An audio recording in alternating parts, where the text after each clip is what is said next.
election. Interesting offset and some new dimension to the voting pattern in Nigeria. It's been tilted right about now, and it's telling us that that popular belief that we have of the disposition and the nature of voting pattern in Nigeria has been altered completely by a new dimension that only time will tell if we can sustain.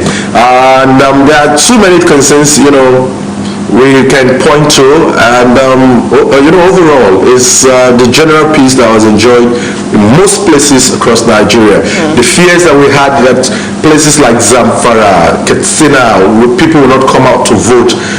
Thank goodness, I don't know what's responsible for it, but I pray that peace continues in these areas so that life can go back to normal. I just pray for that to continue that way. If they can have peace to vote, let them have peace to get back to their to their livelihood. Let them have peace to get back to their farms. Let them have peace to get back to their businesses, their markets, and all that. Let's see that happen going forward in these places. Yes, of course, you have to speak about the situation in southeastern part of Nigeria. Thank goodness the anticipated fears in that area was decimated in a way, not like it wasn't there, but it wasn't as intense as we had hoped it would be.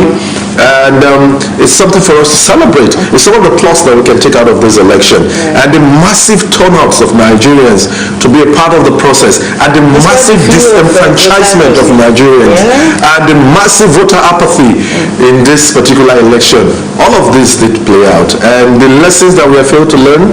What's that big lesson?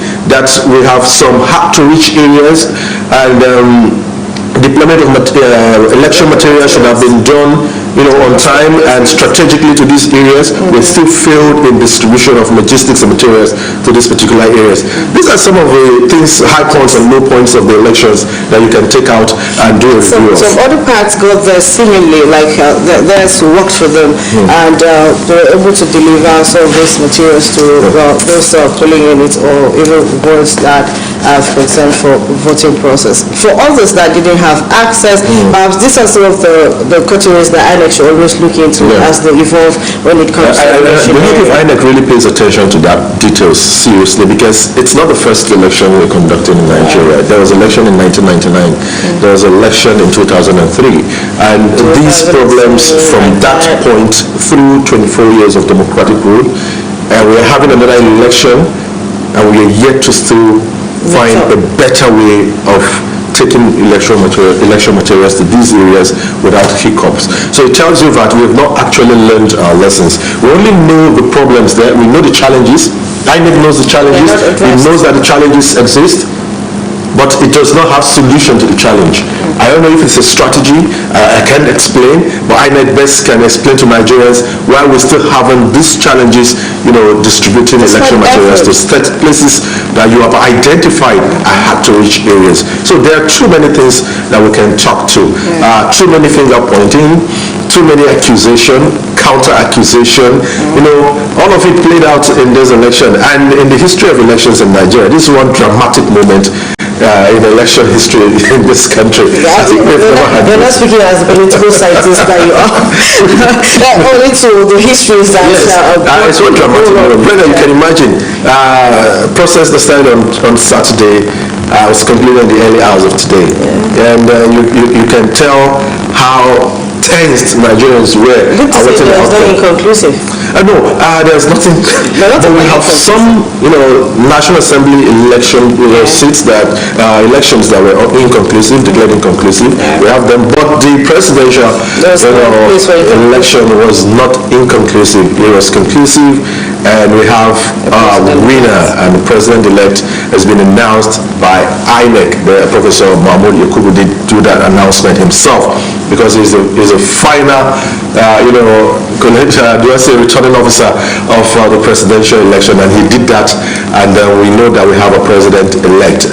For those who feel aggrieved, you feel shortchanged with the process, please don't take laws into your hand, and we'll need for you to admonish your supporters, speak to your supporters. If you feel you need to seek redress, go to court. That's the best way we can deal with this.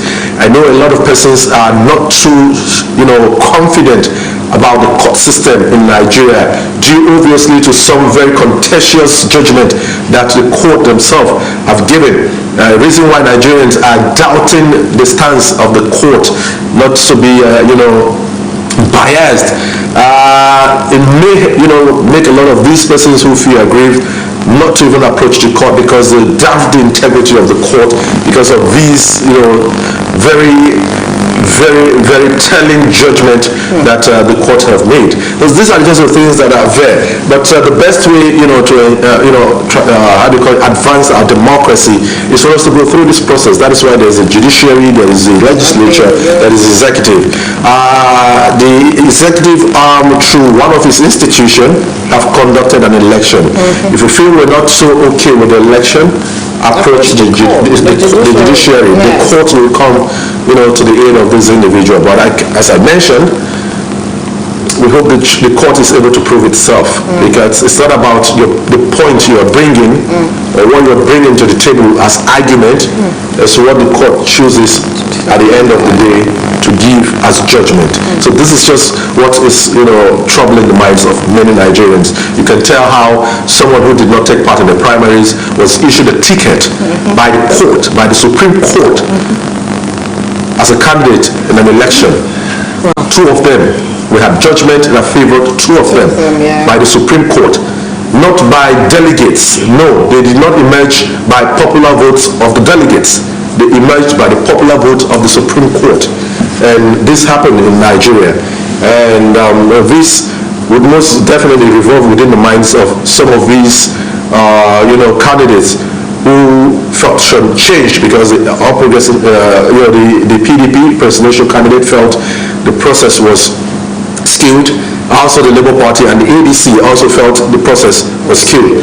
Now, would they approach the court? That's what our best suggestion will be for them. And we'll call them to please speak to their supporters, and they should remember the piece of code they signed before the election. Activate that right about now, so that people don't use that against you. Call on your supporters, speak to them, admonish them, encourage them to just support peace and promote peace across the country. Let us see what the future holds for us as a nation. President Muhammadu Buhari still remains on the saddle. That's the thing. So don't think the president-elect is taking over power all of a sudden. No. May the 29th usually is the D-Day. So we await that moment. But for the time being, let's just keep the peace. So far, so good. Happy New Month to our viewers this morning. I know somebody will be like, are you serious? I am very serious. It's the news already. Abdullah muted the song this morning. He said, it don't happen. He said, why is it that Peace Corps did not wait? There are times for every reason, right? I mean, every song has its moment. And so, this is it. Nigeria continues as a nation, and that's a fact, and that's what we are admonishing ourselves this morning. Let's keep aside our differences. Elections have been won and lost. Let's just keep aside our differences and see how we can promote, the Nigeria of our dream. It is up to us to build this nation to the heights we all wish for it to get to. And you are part of it, I am a part of it, and so let's just support it and see how we can move forward as a nation. For those who sat on the fence, never took part in the process, this is what we've been talking about for a very long time. Don't just sit on the fence, be a part of the process. Maybe your vote would have turned the tide, but you didn't vote. And so, don't complain. And if you have reasons to complain, do not say, I did not vote, or thank God I did not vote. Please do not make mention of things like that, because that is a height of, irresponsibility for you to say you did not vote. We encourage people to vote, and I hope people will take this to heart. We have the governorship election. Please do not sit on the fence, take part in the process. And by the way, again, when we talk about voter education, Brenda, I was actually speaking to multiple agents, ad hoc staff who took part in the election, And what it made me understand, particularly here in Adamawa State, is the level of voter education is kind of low, where you see people going out for the presidential and national assembly election and are calling the names, especially for those who need support aid for them to vote. They're calling the names of governorship candidates. Please, I want to vote for this candidate. And they will tell them it's not this election. This election is a presidential and national assembly election. And so you tend to wonder is how popular was the information about the election that was conducted last Saturday. Because if we have people who still thought that it was a governorship election, then something is fundamentally wrong in terms of the message. That is what brings the question where remember we kept talking about how political parties are not even doing the needful of educating their followers, because these falls on the table of political parties.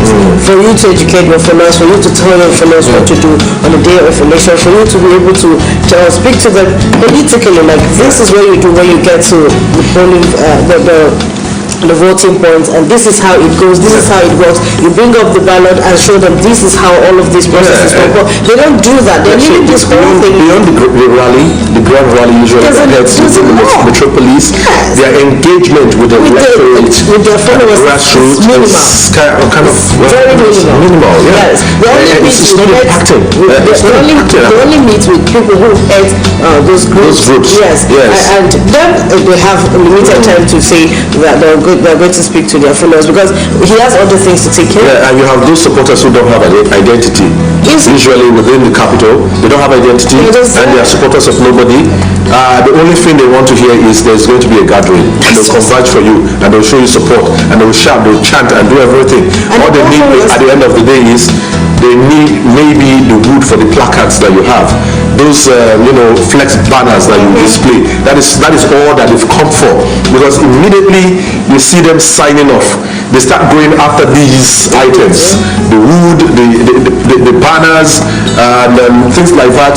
It ends for them. The next party will come, still have its own rally, and they will be there again and show the support. It's the same crowd that's rotated. And so I think we need to grow beyond just having these rallies and trying to have an interface with the electorate, try to sell our ideas to them, meet them one-on-one, convince them, sell your mandate to them, sell your manifestos to them, and tell them this is what I want to do, and this is how I want to change the tide. Let them engage with you. What that does is it builds a relationship between the party and the individual. The individual chooses to go with you.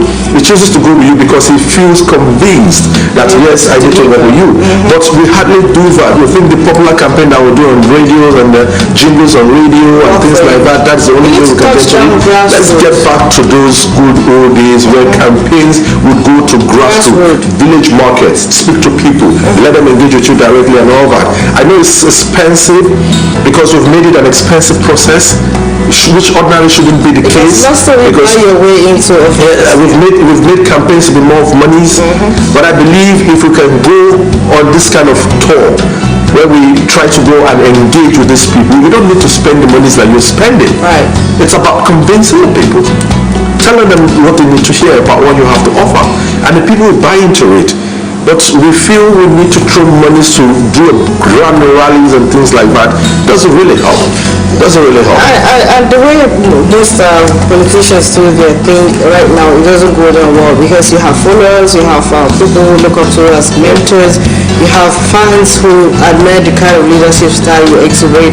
But when you don't do the right thing, at a point you get your followers confused, because at this point he begins to think, what do I need to do next? If I am following this particular person and I am not gaining access or having to understand the political leadership style of the person, then there's a mix somewhere. When you showcase your leadership style and you get to pull up and the person following you understands that this is the right thing to be done, trust me, it's going to work in that manner. And when he gets to the stage where he is to vie for any political seat, he'll do the needful. He'll do the same thing. He'll be, okay, my boss, I can't really follow my boss. He did this and it worked. Sure. So why won't I do the same thing to change the narrative? And I know it will work. Yeah. Convince people. It's all about convincing numbers to your own side. See, it's a product you're selling. Yes. Just get it. It's a product you're selling.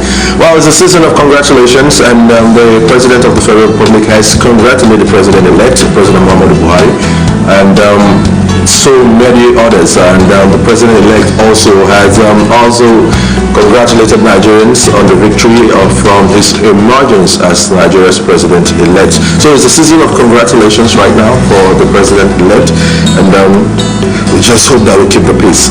Yes, today obviously is the first day of the month of March, traveling through history. In the year 1995 in Nigeria, Lawan Gwadabe was arrested on charge of plotting a coup against Abacha's government, of blessed memory today, and was jailed, tortured, and later convicted of treason along with others. Colonel Lawan Gwadabe was military administrator of Niger State, for those of you who can recall, in Nigeria from December 1987 to January 1992 during the military regime of General Ibrahim Badamasi Babangida. He was accused of planning a coup against General Sani Abacha in 1995, for which he was jailed, tortured, and convicted for treason. After Abacha's death, he was granted a state pardon. Gwadabe served as chief of staff of the Gambian Army, succeeding Brigadier General Abubakar Dada. On his return to Nigeria after the July 1994 Yahya Jammeh coup in Gambia, he was briefly principal staff officer of the General Sani Abacha before being appointed commander of the 23rd Armored Brigade in Yola. So Lawan Gwadabe was also here. He served at Barracks here, the cantonment here in Yola, for those of us who do not know.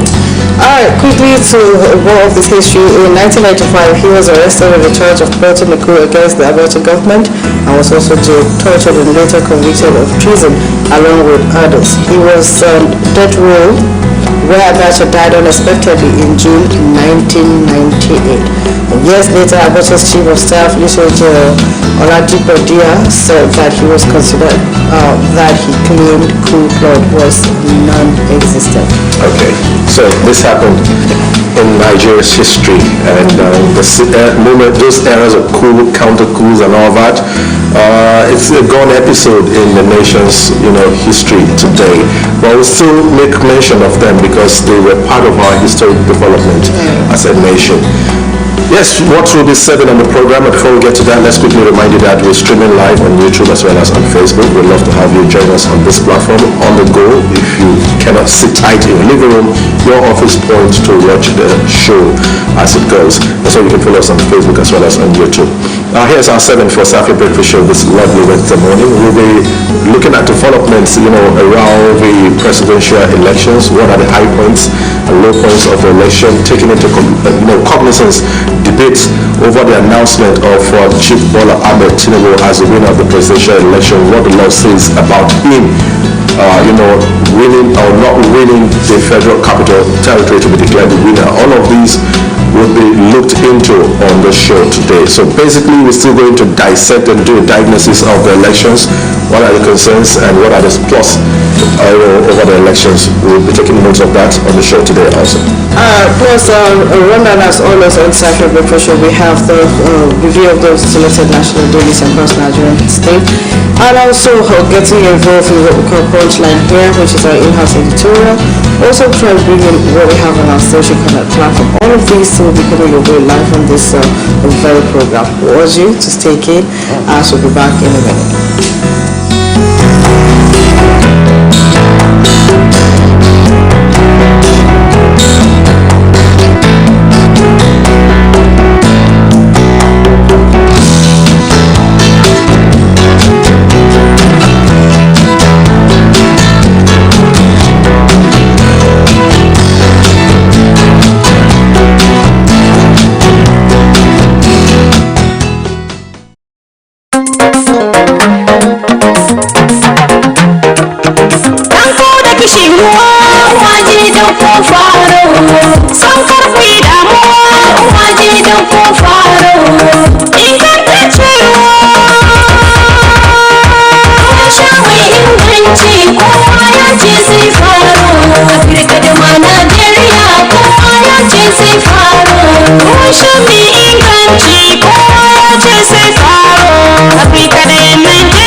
Afirka da ma Najeriya kowa ya ce sai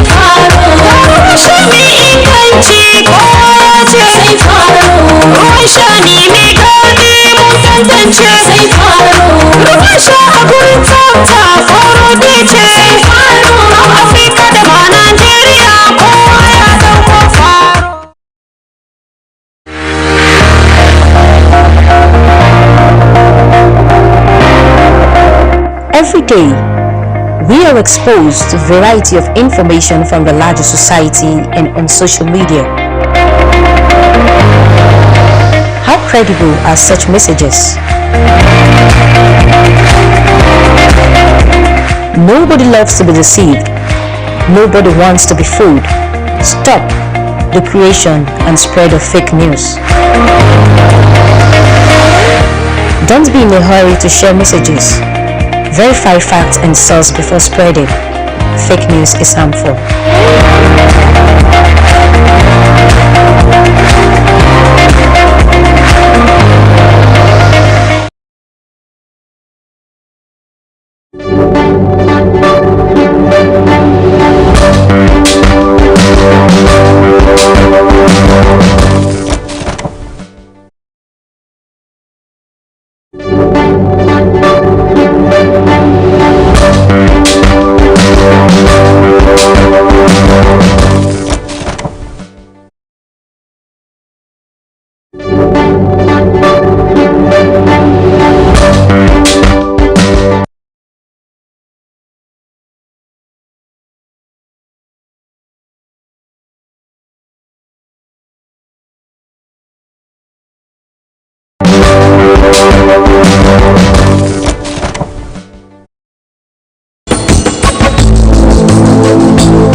For more on all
Welcome back. Sorry for that breaking transmission. We urge you to also keep up with this. We are reviewing some selected national dailies across Nigeria State on Safiya Breakfast Show.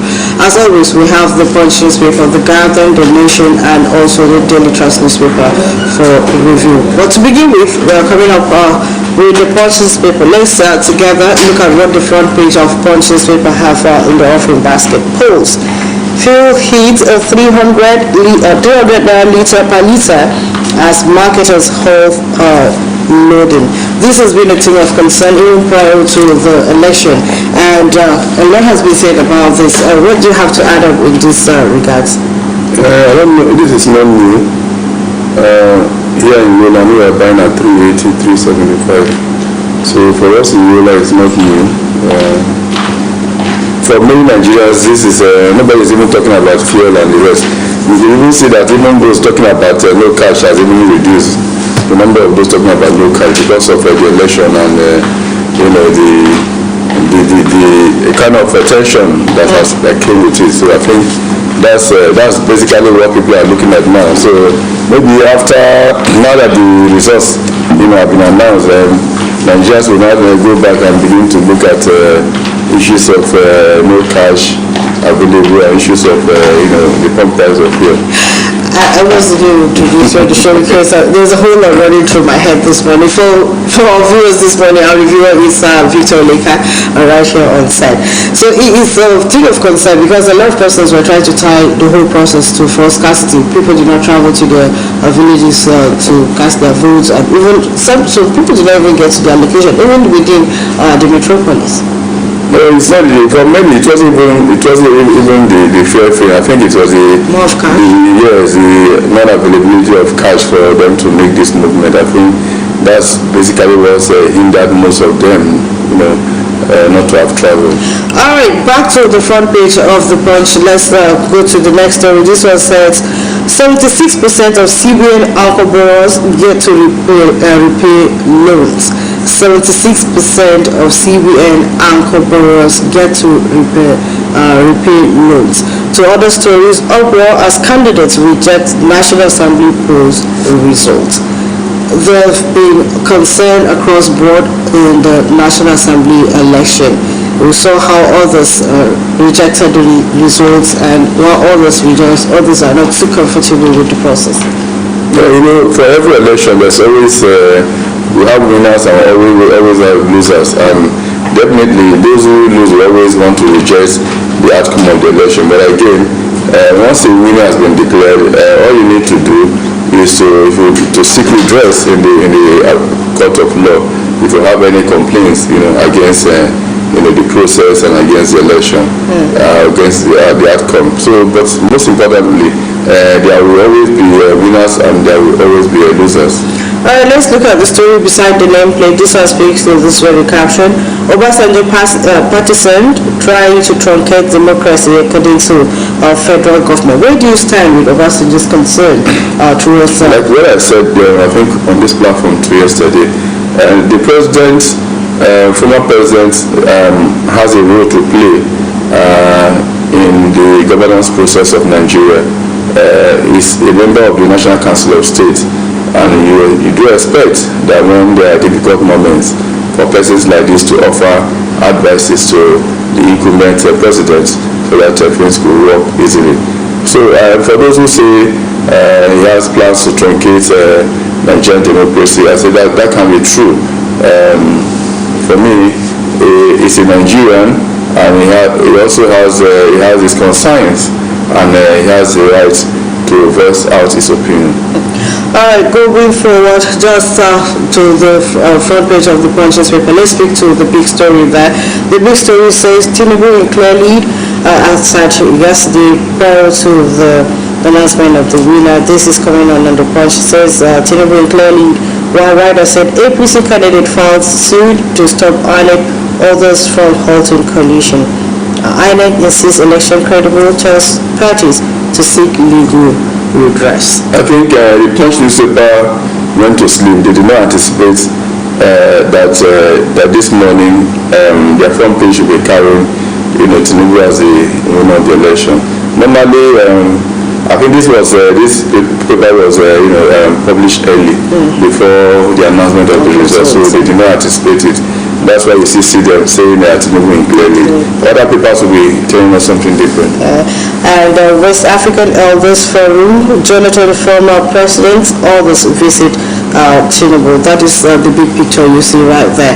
If you're interested, you can read up on that story. So this is what the Punch have in the offering basket coming up on the front pages of morning. So we quickly take the Daily Trust. Let's together review what the Daily Trust have on its front page. Just below the nameplate, this one says election violence, House leader Dobuwa arrested at Kano airport. You want to see reasons to that, you pick up the Daily Trust to go through that story. An easy camp as new CBN rule on seats ban chiefs. This is a concern. There have been a whole lot of accusation to these certain individuals about holding up the new cash, trying to give it to the bigger customer as being tagged. What do you have to say with this? I think with the incoming of the new president, I think things will definitely turn around at the CBN, because we know the concerns President-elect Tinubu made before the elections, and how the government was trying to halt him during his electionary campaign. So he complained quite a lot, and he felt that whatever they were doing at that point in time was to cause his ambition. But again, I know there's going to be a rejig, at the CBN, which will also affect, even the banking sector itself. So for me, I want to keep my fingers crossed and wait for what happens, down at the CBN. And some persons have said that Mefele should be prepared, to be kicked out of the CBN. So we wait and see what happens in a matter of days. All right. Other story says 4 days after elections, airlines reduce flights by 60%. That is always what they do. They look at how tight situations are and cash into those developments. The big story says Tinubu is president-elect. Yes.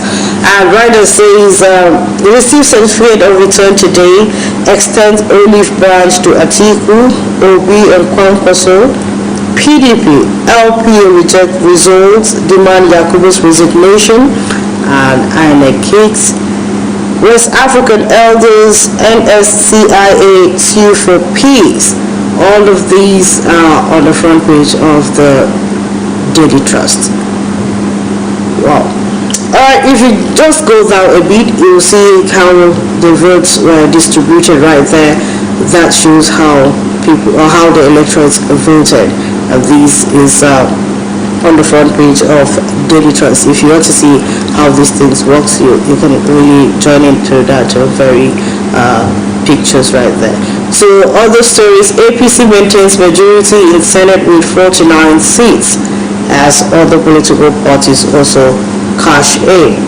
And just below that story, this one says protesters clash at election result coalition center in Abuja. This is a huge concern and is also setting in some uncertainty prior to the coalition. Yesterday you saw some persons who marched through the coalition centers and were chanting and making some particular statements which were of concern. Bola Tinubu has been declared the winner of the 2023 presidential election. For anybody to want to kick against it, you just have to go to the court to seek redress. That's how the process is. So going to protest at any level will not help. I've heard about the people who say they are obedient movement saying they are going to protest, they reject the result. Yes, if you do, then go to the court, to seek redress. It will be very irresponsible of them to go on the streets of Nigeria to begin to cause problem.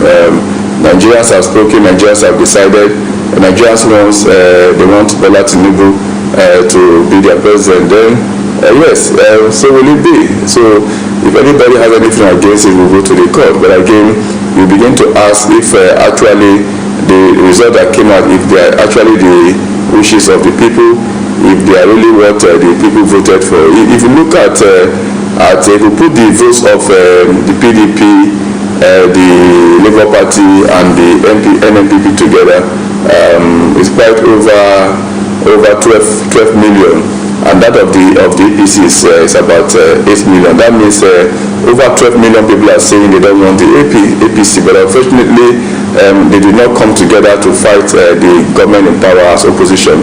They went their different ways. I only see them coming together now to kick against the result. But again, they would have done this. They're coming together before now. An unfortunate story here.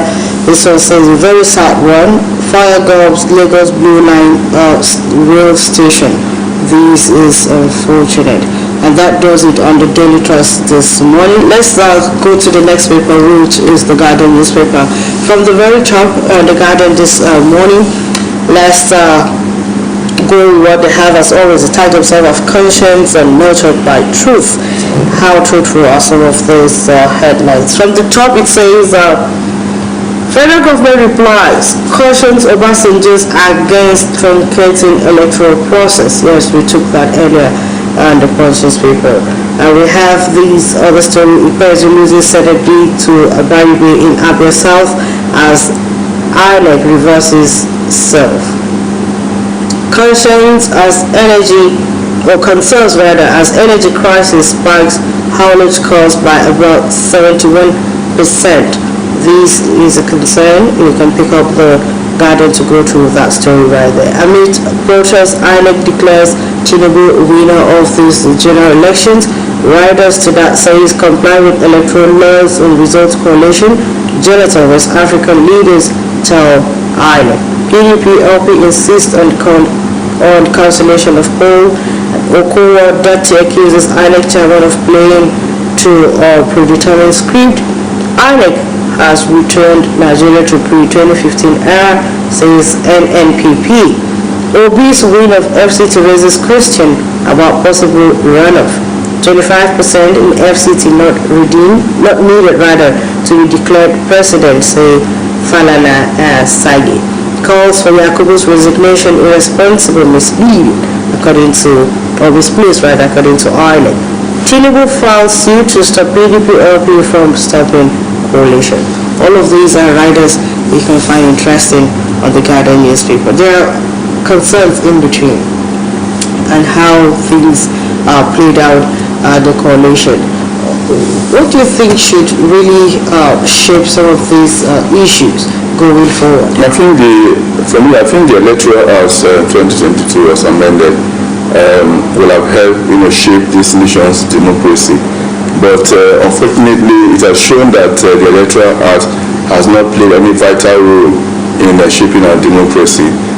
Because what I understand, yesterday I was reading when the Senate President Ahmed Lawan was saying that the Electoral Act does not need you to transmit results electronically, that is not part of the Electoral Act.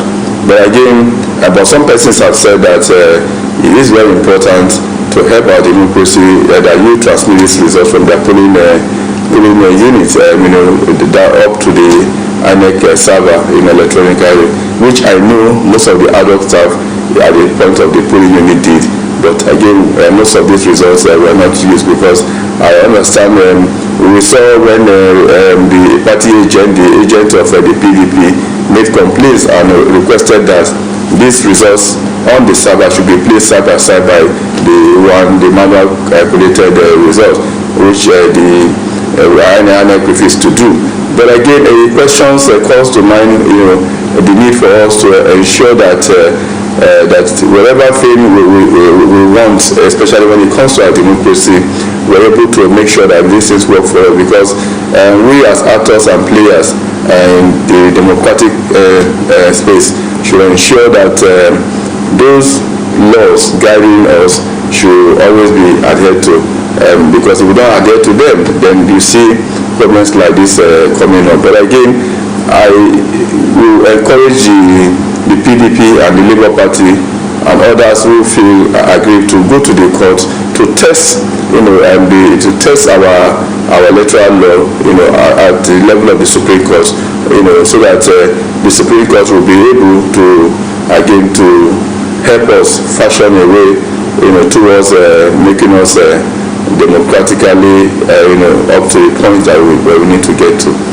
Alright, that is what the Guardian has to offer. Let's quickly go on to our last paper, which is the Nation newspaper.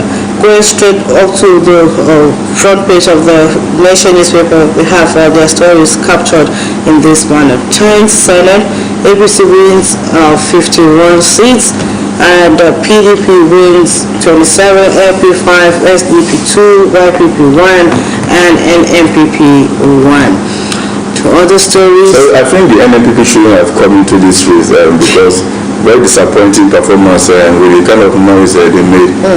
Just having one person at the Senate level, I think that's not good enough. And that one person, I think, is just from Kano. So it's only relevant in Kano. He doesn't have a national spread. So I think these are the persons who came into this election just because they wanted to test their popularity, but now they've seen that are not popular in Nigeria.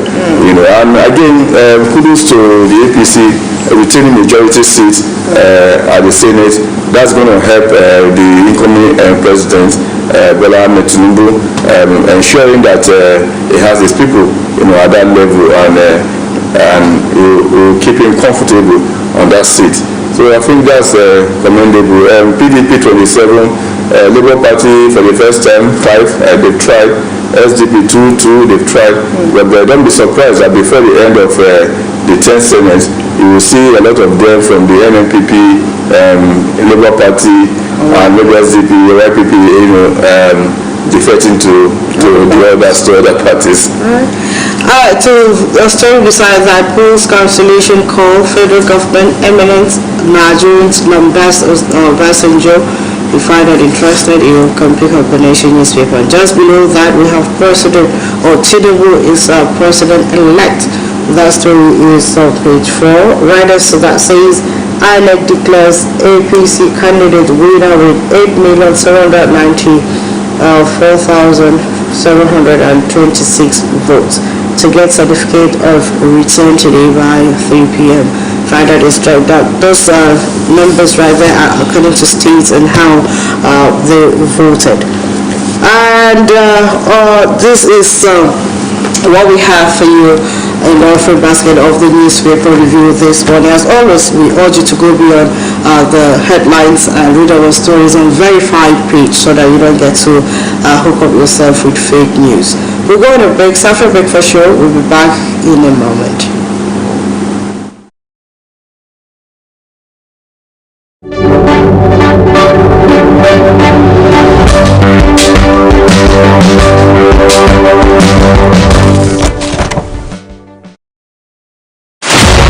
Are you thinking security and safety? Bonfredi Global Security Africa is an efficient, professional and reliable security outfit.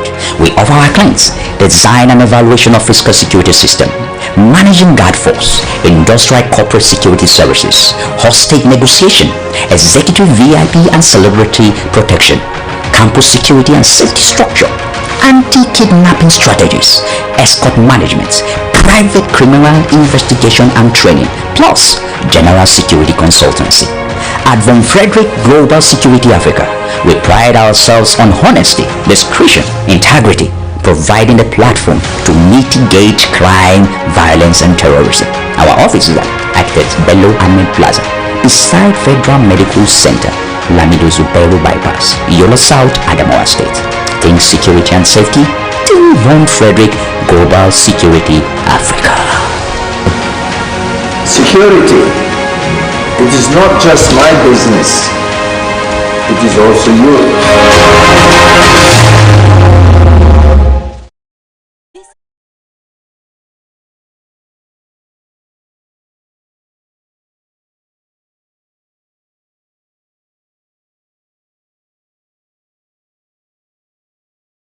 This is Ikolo community, and this is Otana community. As election time nears, politicians arrive with money. Members of Ikolo community sell their vote, but Otana community refuses to be settled. They vote for the candidates of their choice. I do solemnly swear that everything after election, the Ikolo school needs repairs, but the politician has already settled them. Otana hospital needs repairs too. Otana community demands action and gets results. Your vote is powerful. It builds the future. Don't be settled. No sit down look. No sit down look. no sit down look. Sanitation is a basic need and a human right, but 2.3 billion people still lack a basic toilet at home, and there are not enough public and community toilets in most cities. Existing ones rarely meet the requirements of women and girls. They have different sanitation requirements from men, for instance, during menstruation, pregnancy, after menopause, and for privacy in general. they face higher risks of harassment and physical and sexual assault when using toilets outside the home. They often have most of the responsibility for caring for children, older people, and people with disabilities who may need assistance when using the toilet. But governments and city planners can improve this situation by putting a focus on ensuring public and community toilets are female-friendly. Female-friendly means public and community toilets that are safe and private, meet menstrual hygiene and other hygiene requirements, accessible to all, including people with disabilities, well-maintained and managed, affordable and available when needed. Women's views on sanitation are often ignored in city planning, possibly because most planners are men. The key to success is the participation of women in the planning process. The female-friendly public and community toilets guide helps city authorities, planners, and NGOs identify areas that lack public and community toilets and check if existing toilets are female-friendly. It also provides real examples of how to upgrade existing toilets, plan new ones, and involve female users throughout. Download the guide today.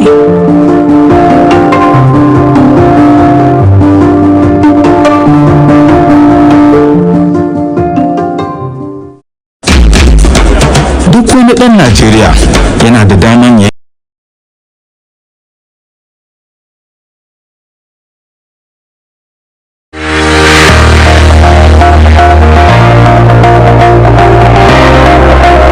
Every day, we are exposed to a variety of information from the larger society and on social media. How credible are such messages? Nobody loves to be deceived. Nobody wants to be fooled. Stop the creation and spread of fake news. Don't be in a hurry to share messages. Verify facts and source before spreading. Fake news is harmful.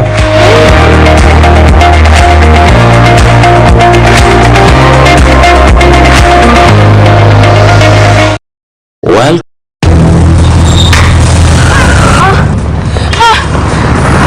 ina son ɗan sandan da a shirye yake ya ba da taimakonsa a duk lokacin da aka buƙace shi. Ina buƙatar kayan aiki domin in gudanar da aiki na yadda ya kamata.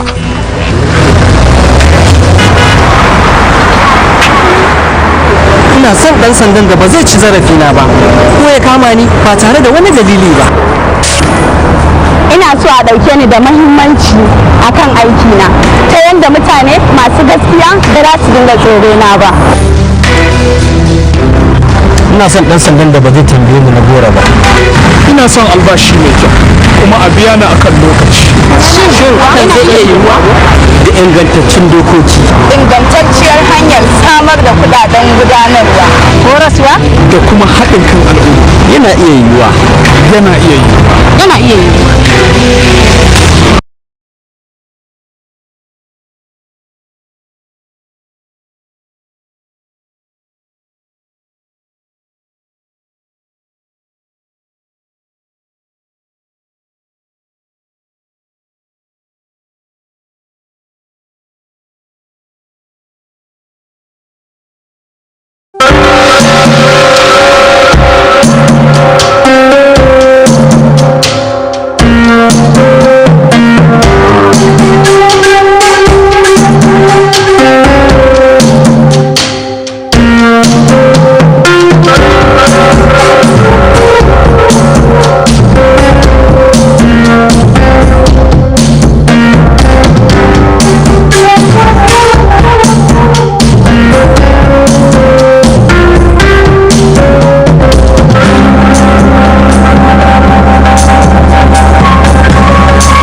also exposed to a variety of information from the larger society and on social media. How credible are such messages? Nobody loves to be deceived. Nobody wants to be fooled. Stop the creation and spread of fake news. Don't be in a hurry to share messages. Verify facts and source before spreading. Fake news is harmful.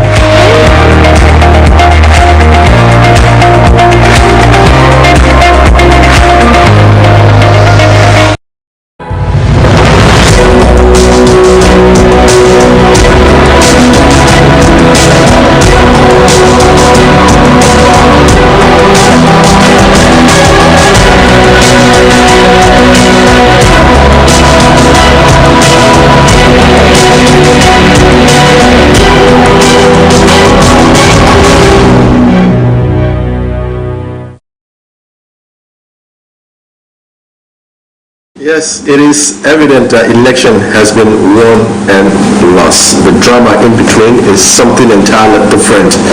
While the victors are celebrating their victory, for those who lost out of the election, they are reeling the moments but not giving in. All the same, there are issues that is coming to the fore right about now. There are certain persons who feel aggrieved with the entire process that saw to Bola Ahmed Tinubu, emerging as president-elect, winner of the February 25th presidential election, that they would embark on a street protest to prove a point until INEC obliges to the fact that the results are cancelled and there would be a fresh election. Now, all of these is the reason why rather we would be speaking on punchline. We understand the pain of defeat, but in a game such as this, we always try to implore the principle of fair play. And if you understand the principle of fair play, you will not go extreme.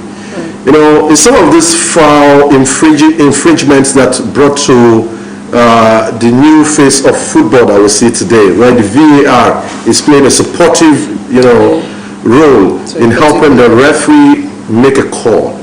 And unfortunately, we don't have it with our elections. Our elections only will have observers who just monitor and pass comments. And already we've heard, some of these international observers pass their comments.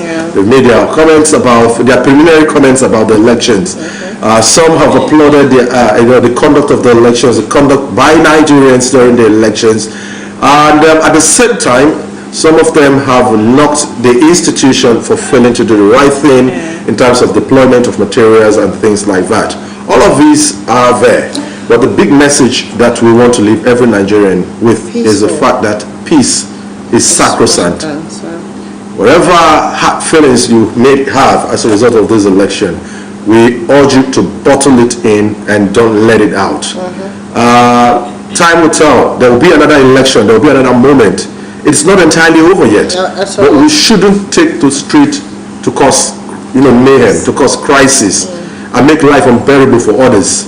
Where at the end of the day, some certain other individuals would cash in on the moment that you're doing a peaceful protest and rubbish it. Take a flashback on NSAS. NSAS. Yes, take a flashback on NSAS. We're just doing a deja vu. We're trying to help you get to that point where you realize that we shouldn't disturb the existing peace that we have as a country. Let us advance it, let us promote it, and let us heal the wound. Guide it. Yes, guide it jealously. Yes, let's not let people take advantage of it. It's the only option we have right now, because there are hoodlums that are hoping that this happens so that they raid people's belongings, which we're not destroy people's businesses, destroy people's property. NSAS should just keep playing in your head. So please, let us desist from anything that would hurt the fragile peace that we enjoy today. Rather than hurting it, let us strengthen it. Let us guard it jealously and protect it. It is our country. Nigeria is for every Nigerian, irrespective of where you're coming from, irrespective of your religious differences, your political differences, your tribal differences and sentiments. we are all one Nigerian, and we have a president-elect in this country. So let us do the right thing, always. All right, this is where we end it on Punchline this minute. Safiya Breakfast Show will be back in just a... And at the moment, maybe you get to listen to the Executive Governor's broadcast that was relayed yesterday. Once again, for those of you who missed out on that, you have the opportunity maybe perhaps to have a second chance to take a look at it.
Sanitation is a basic need and a human right, but 2.3 billion people still lack a basic toilet at home, and there are not enough public and community toilets in most cities.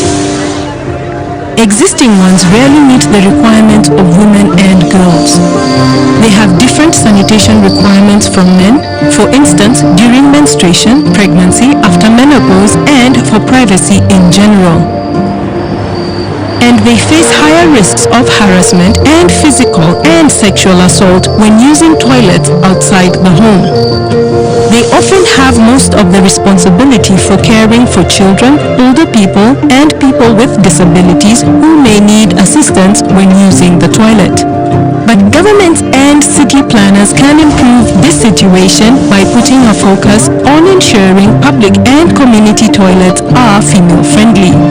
Female-friendly means public and community toilets that are safe and private, meet menstrual hygiene and other hygiene requirements, accessible to all, including people with disabilities, well-maintained and managed, affordable and available when needed.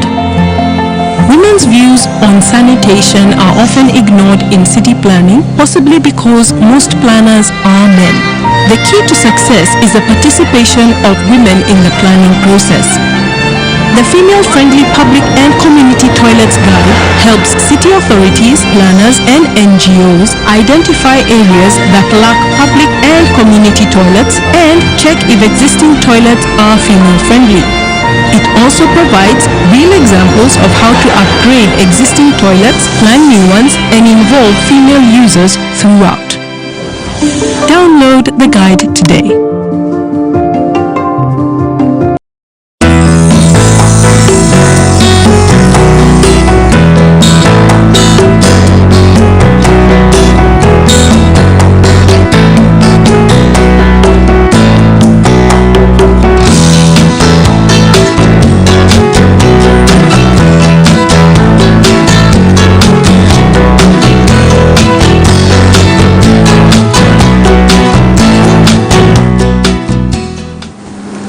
Thank you for staying with us on Safiya Breakfast Show. Here's a quick reminder that you can follow this broadcast live on Facebook as well as we're streaming on YouTube.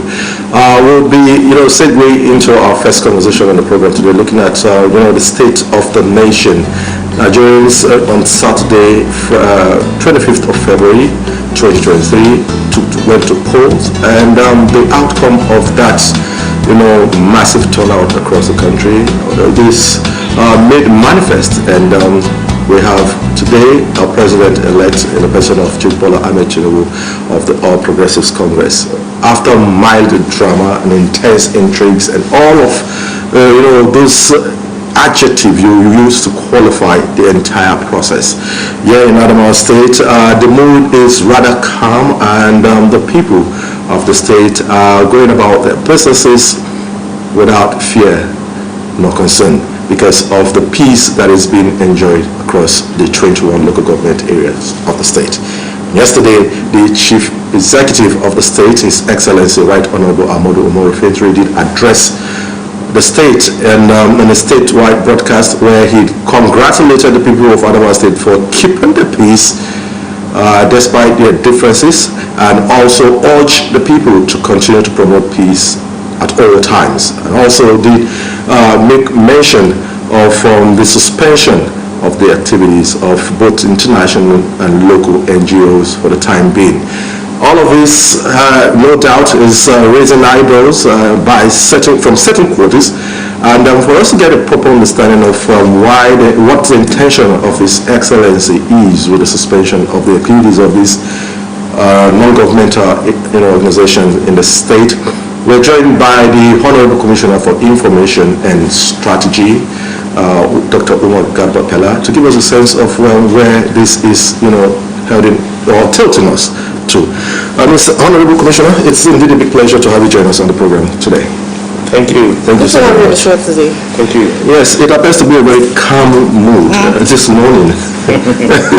I know, yes, there's no way, we expect a lot of, energy this morning after hearing the announcement of the result of the presidential election. But let's just get your take of what you make of the process itself and the outcome that we received early hours today, Wednesday. Well, I think Nigerians have gone out to vote, and unlike what most people suppose, some people in some quarters are thinking about the confidence in the electoral umpire. Yes. I still believe that INEC has done its best based on what it can do. Okay. As a student of power, I know that there's nothing much an electoral umpire can do if the voters have not gone ahead to do it. So if there's any fault, the fault should be with the electorate, not really the umpire, because even the decision to do manipulations where they are supposed, where they exist, usually comes from the politicians. And every political party has an agent. So if it happens and you see it happening, perhaps the INEC official, quote unquote, just found a way to be courted by people who are interested in manipulations. So this is the best that we can have for Nigeria at the moment. And if they have if INEC has done the declaration, I'm calling on every other person to tow the civil route and ensure where redress are sought. There are civil ways to seek for redress. Elections are expected to be won and lost. And where you lose and you feel that the process has not been fair to you, that's a civil way to pursue your agenda. Fundamentally, what we have been calling for is peace after election. Because, like the governor said yesterday, there is no election that is worth the life of any of us. So let's manage ourselves. For us in Adamawa State, it's a tough one because we have struggled, we have campaigned, and we have. It is sincerely our wish that our father, our son, our father, our uncle becomes a president. It's a very big opportunity for us. But if we have reached the point that we are, have no option than to console ourselves. Life must go on, and this is not the end of the world. The only thing that is really bitter, is really touching, that especially for Adamo and even later notice, it will take another generation perhaps to have an Atiku Abubakar. But the Northeast have this realization, because he just made mention of something that is very striking. And even if you look at the disposition, the nature of the voting pattern across Nigeria for this particular election, it appears the Northeast didn't come to the realization that this is a golden opportunity that has presented itself onto it. It did, and some of us have tried. We can't completely say the entire Northeast. North has tried. Bombay, that has not been PDP all years, this time around voted for it. So we're very appreciative of the various states within the zone that have realized this. But there are people that, like you said, have not realized that. Fundamentally, I think if we even consider that we have lost, personally as a student of power again, I want to tell you that the injury is self-inflicted. It's on the party. How do you mean? It's an internal thing. You don't go after, and as an opposition, you don't wrestle power from an incumbent while splitting. We saw this. Experience teaches us it's a very simple thing. Even in 2015, when APC wanted to take over power from PDP, they were merging. Sure. So you don't get towards wrestling power from an incumbent when you are splitting. Instead of you to merge, to start looking for even interests outside you to merge with, within the party you are the one splitting.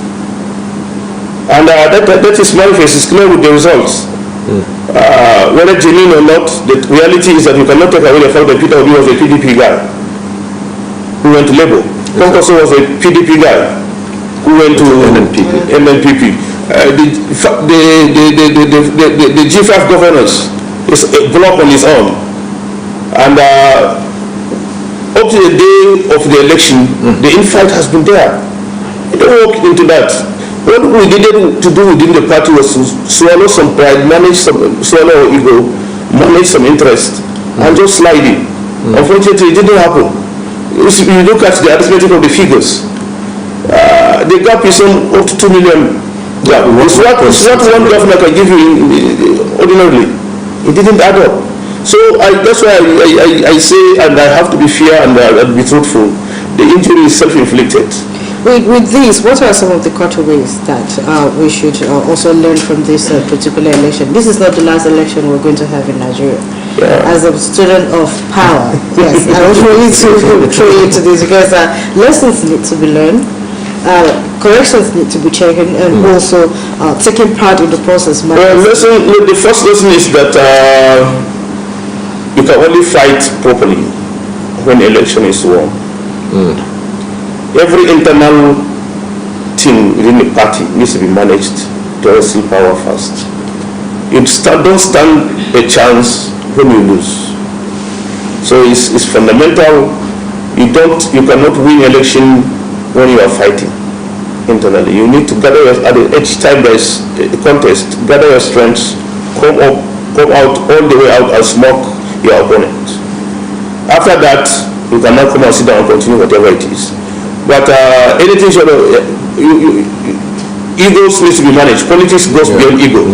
Politics goes beyond pride. Politicians need to manage their pride, need to manage their ego if they must wrestle power from anybody. That is one. Two, the era of people must understand that gradually, take it or leave it, our electoral system is getting reformed every day. Those manipulations we assume or we thought can happen in previous elections cannot happen going forward. Technology is coming in one or the other, as much as we know that there's failure here or there. This kind of failures are expected because most of these technologies are tested for the first time in a large election of this magnitude. So I must commend the INEC for deploying technology, and I was also expecting a perfect system from them in one way or the other, because this is a technology that they're deploying for the first time. So we are hoping that going forward in the next election, further, perhaps it will be strengthened, and that is what will deepen our democracy and perhaps institutionalize the concept of election itself. Okay, there's no doubt that we, do recognize that the infight, had a very significant impact on, the popularity as of choice of the People's Democratic Party in this election. And with the infighting, the mechanism put in place in addressing it, failed to meet the test at the end of the day, because it really did not resolve this infighting. It couldn't resolve it, because I personally feel that centrally the mechanism that is supposed to manage is the leadership of the party. Unfortunately, it is already a party to the crisis. If you remember, the condition that the general governors were given was that the national chairman must resign. So ordinarily, if the national chairman would have been in a position to be the one who reconcile any interest, but automatically he's already a party to a crisis. So there was nothing centrally to coordinate the reconciliation. It was a pretty tough one, and everyone was hoping that the candidate was already a candidate in an election, so he can't be the one reconciling. Everyone was hoping that all of this would have been addressed, and if the PDP had made headway, it would have led to his comeback. Are you one of those who are expressing concern that this might be, the demise of the People's Democratic Party as a strong force in Nigeria's political history? So far, PDP remains the only truly national party in Nigeria.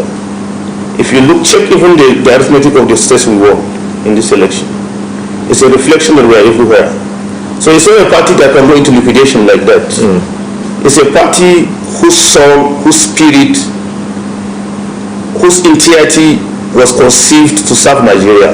Therefore, it can go through any tribulations, but I'm assuring you that there's no party that can survive that can survive as much as PDP could in Nigeria. So PDP cannot go down, and any day it remains a party to beat in any contest. Okay, so let's get back to the governor's speech. What inspired the mood from His Excellency's speech yesterday, because it's a statewide broadcast, and when you look at the speech pattern, it started from a very calm, cool, appreciative mood to one that is very strict and hardline in terms of his disposition and what it hopes would happen. Yeah, and so just take us through what ran through the minds of His Excellency to have addressed the state yesterday. Well, fundamentally, we are managing a state, and as a government, like the governor rightly said, for every person who has been in Adama State, we all know the effort that the government has put in in ensuring that there's peaceful coexistence, and that is perhaps why he had to appreciate the citizens for cooperating with him in the peace enterprise, and also for the fact that the mood of the nation at the moment requires that kind of advice, because Nigeria is a country that has always been vulnerable to mismanagement of post-elections. We have seen violence erupting here and there when elections are done. So he had to appeal for calm, because we can't invest this much in the peace enterprise and suddenly lose it because of election. So we have appreciated the civilized manner in which other people went and voted. And again, perhaps this is an aspect that you may be thinking is hard, is that NGOs, international NGOs, international and local NGOs, he gave a directive that the activity should be suspended until after the election. And what the whole idea is that he's the governor, As a governor, he has access to information, perhaps even beyond what we see on the surface. So there's intelligence that points to the fact that accuses some of the NGOs, we can't say all, of masquerading as humanitarian purveyors, but sliding into partisanship by moving from one house to another, giving out materials in the names of they come in with the guise of humanitarian support. But when they meet people, they slide into telling them to vote for. They suddenly turn into canvassers for votes, and they are using those things to do that. So the address was simply to first to stop the culture of inducement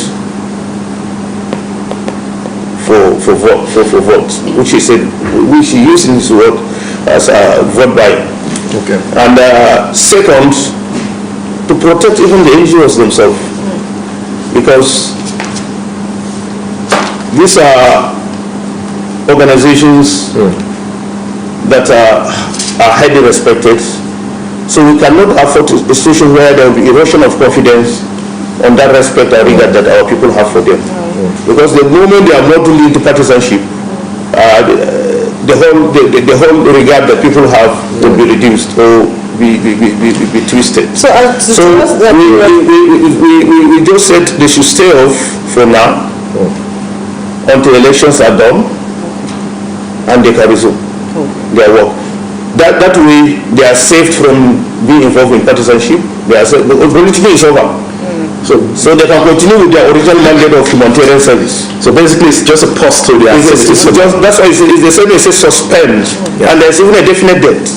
He said they can resume on the 13th if the elections are done. In view of, let me just read the particular paragraph here. It says, in view of the foregoing and in the furtherance of our desire to reorder the electoral behavior of our people and remove the influence of the NGOs who have reduced the statutory mandate to that one of a vote-buying machine. Government have decided to suspend the activities of the local and international non-governmental organizations throughout the state until 15th of March 2023 when the elections are done. This is done in good faith and in furtherance of our desire to deepen our democracy and protect the humanitarian mandate of the NGO. This is a message of His Excellency. And the humanitarian mandate is very important to us because we know the role they play in the lives of our people. And we want it to remain at that. So a situation where it is reduced to the level of partisanship, that mandate is affected. And that is another one that we believe that we need to help them protect it. And already they feel unsettled, and they've been reacting to this in few words, because we're completely out of time right about now. What would you have to say in response to some of their edginess and feeling irritated by the government? There's nothing to be irritated about. It's a policy of the government, and it's for the meantime. It's not. Nobody is chasing anybody away.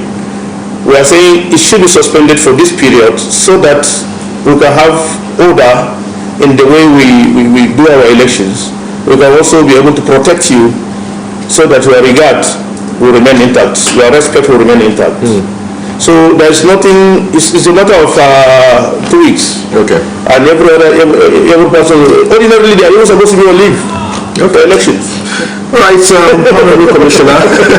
It's just a leave.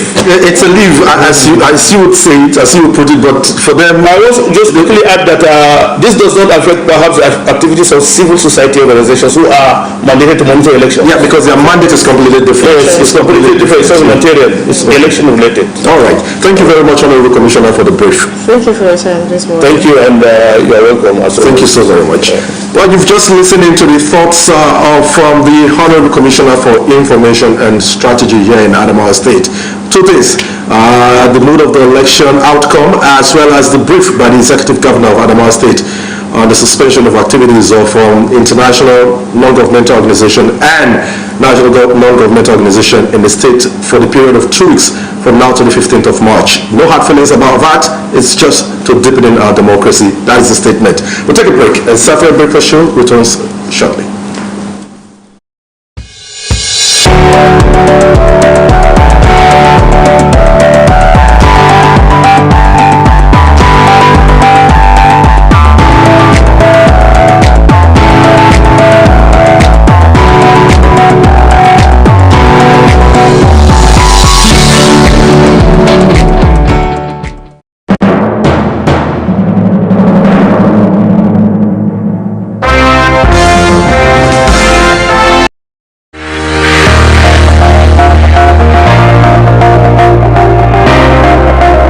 Every day, we are exposed to a variety of information from the larger society and on social media.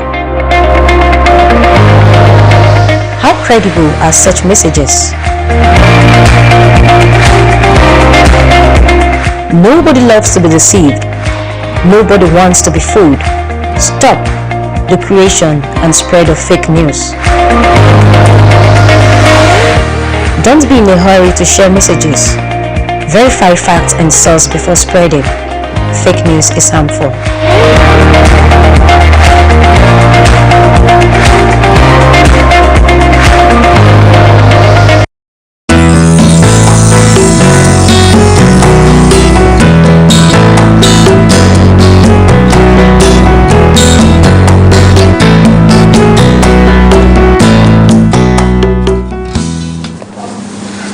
Drama, no doubt continues over the, declaration of the APC presidential candidate as the winner of the 2023 February 25th presidential election.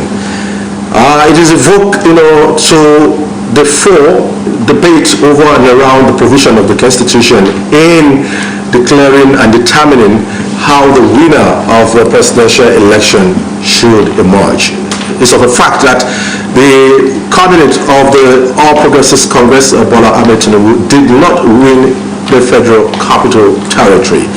And according to the Constitution, it stipulates, and there are also other sides to the Constitution, that you must win at least 25 states, including the Federal Capital Territory. That's the provision of the Constitution.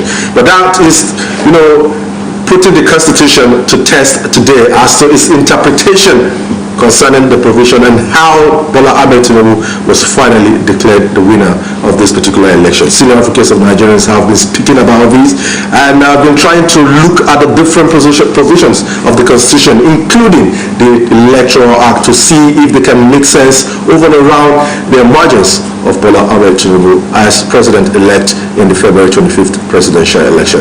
Well, to help us, do analysis of this, looking at the legal implication, we're joined by Barrister Sunday Wigura, who's going to be giving us a sense of what he makes from the ensuing debate over and around the emergence of Chief Bola Ahmed Tinubu as Nigeria's president-elect. Thank you so very much, Barrister, for joining us on the program. It's my pleasure. Good to have you on the show this Good morning.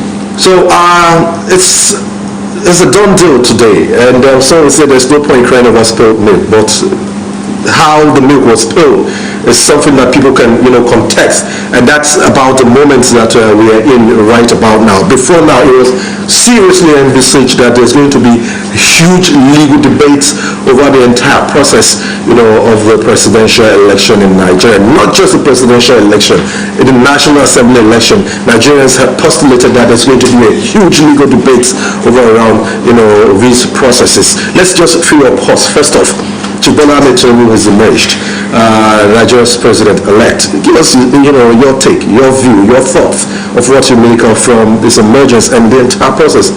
If we can get a view from you.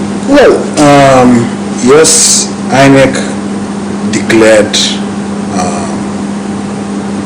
Senator Bola Ahmed Tinubu as the president-elect, having scored the highest number of vote cast. However,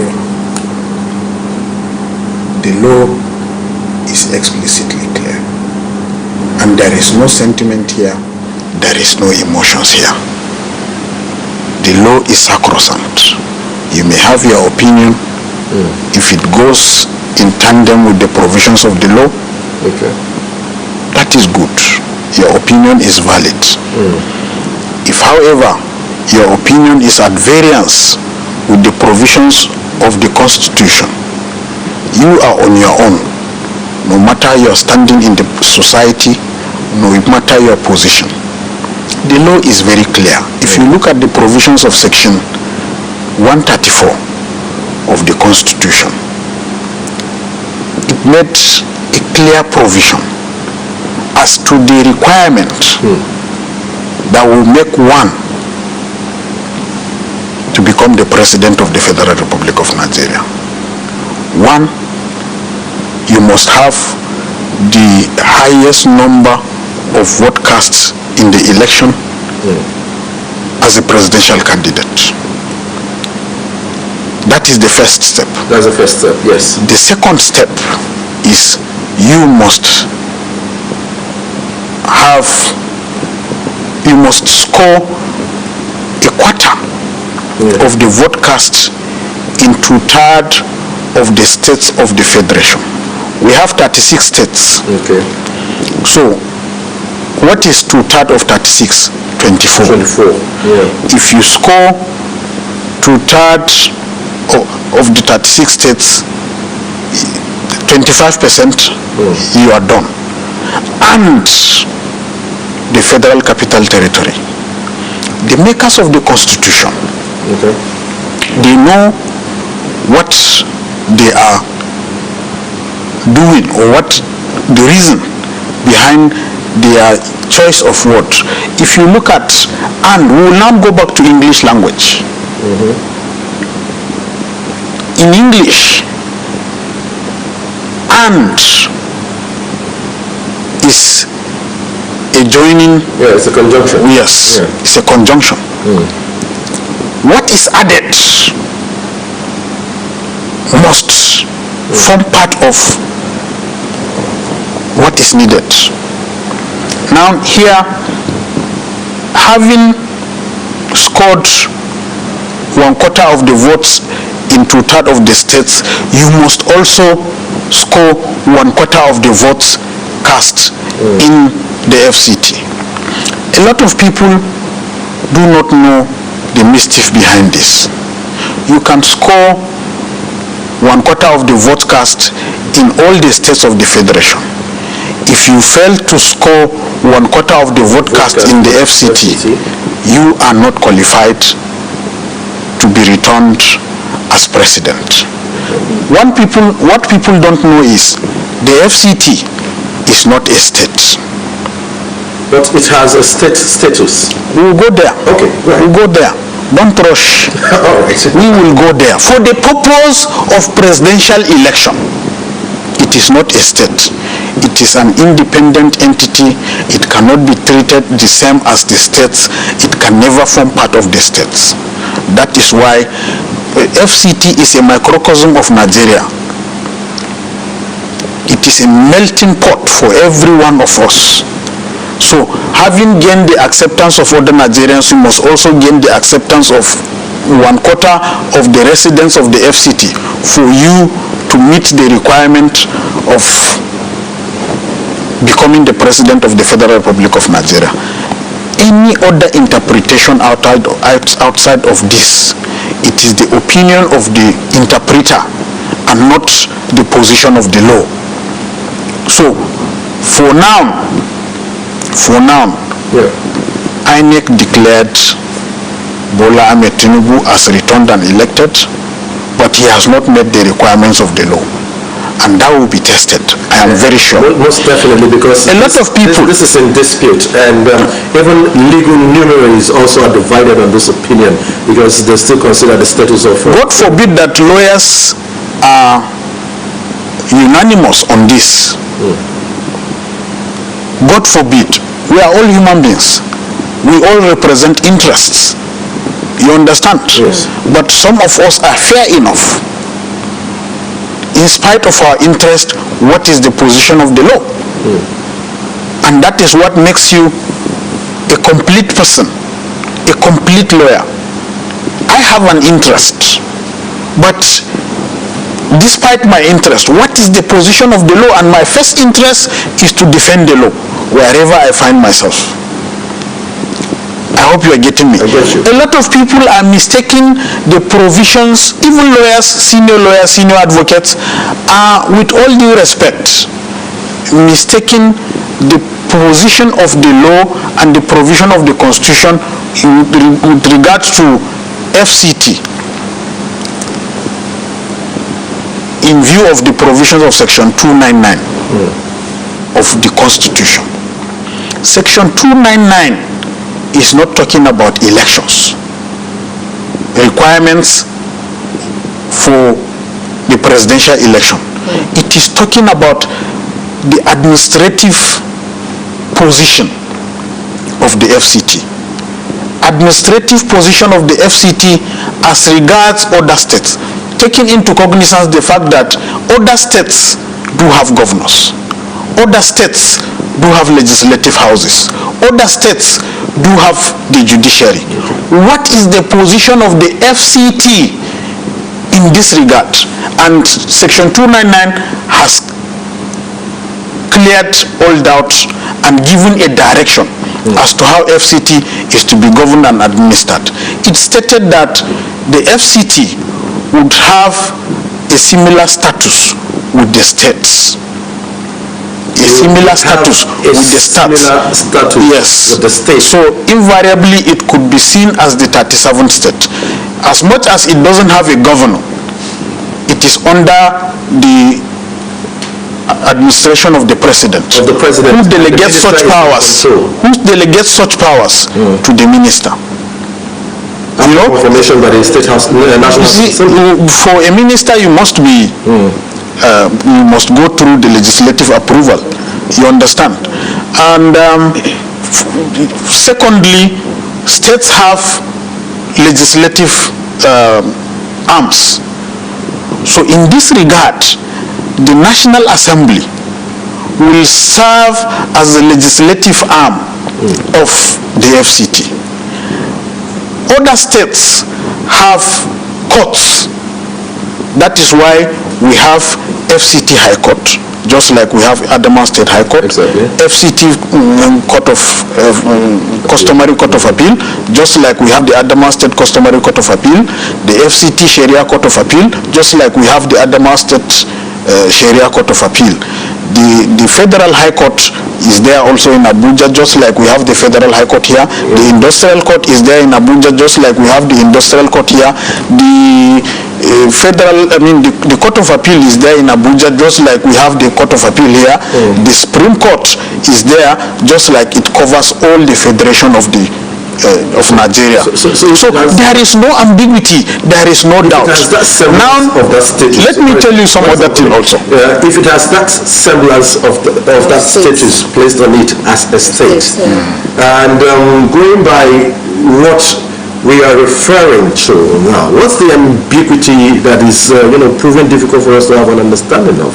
Because by these provisions, which are clear enough, although to a certain individual it is still not explicit enough. Because if you look at Section 299, it says the provision of the Constitution shall apply to the Federal Capital Territory, Abuja, as it were on one of the states of the Federation, and accordingly. Now, that is what it says. So automatically, by implication, therefore, the Federal Capital elect legislators from the local governments or from state constituencies. The National Assembly stands as the legislative house of the FCT. Yes, someone from Akwa Ibom can sponsor a law that will function in the FCT alone. Someone from Borno State, someone from Zamfara, someone from Taraba here cannot come and legislate on what Adamawa State, or what should govern Adamawa State as far as our laws are concerned. That person must come from our local government, from our state constituencies, legislating only for Adamawa State. Only for Adamawa State. We have legislators in the National Assembly. They are so voted to to represent us in the National Assembly. They will also make laws that will affect the Federal Capital Territory only. Okay. We elect a governor who must come from Adamawa State. We don't elect a minister. We don't elect a minister at the Federal Capital for the FCT who must be from FCT. So the minister of the Federal Capital Territory today is from Adamawa State. His predecessor is from Bauchi State. He is the current governor of Bauchi State. Nasir El-Rufai, the governor of Kaduna State, was the former minister of the FCT. So many other people from other places. So they were not voted. So, but with respect and regard to presidential election, if you don't score 25% of the vote cast in the FCT, you are not qualified for a declaration of being returned and elected as the president of the federal republic. That is the position of the law. What I want to say is, Barrister, you see a fault in the declaration of the APC presidential candidate as the winner of the February 25th, presidential election that was conducted. Let me tell you, I supported Atiku in this race. If Atiku today were to be declared the winner of the election, I will still be here and be telling the whole world that he is not qualified. He has not met the requirement. That is the position of the law. That is the position of the law. So the declaration was in error. And I think that we must stand irrespective of our positions, irrespective of our support, irrespective of what we want, to defend the law as it is. Because so long as we start this way, I think we are heading towards a situation that someone will sit down somewhere as a local champion, garner enough votes in one way or the other, and then insist on being declared. With this, what happens to our constitution? Because that alone seems to be like a slap already. The constitution today is being desecrated, is being denigrated, is being violated. That is the position. No two ways about it, and no apology, because that is what the makers of the constitution intended. Having scored one quarter of the votes cast across 24 states of the federation, you must come to Abuja and also score at least one quarter of the vote cast. That makes you acceptable as the president of the Federal Republic of Nigeria across board. Now, we have those who opine that there should have been a runoff and declare this election inconclusive because none of the candidates. That is the position. The Constitution has made that clear.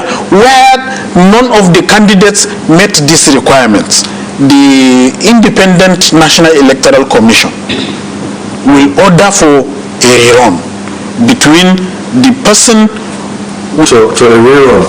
We'll not be talking about percentage distribution of what is expected for you to score and the numbers of states. We're just talking about the majority in this instance. Exactly. But as it stands, the law is being put to test once again.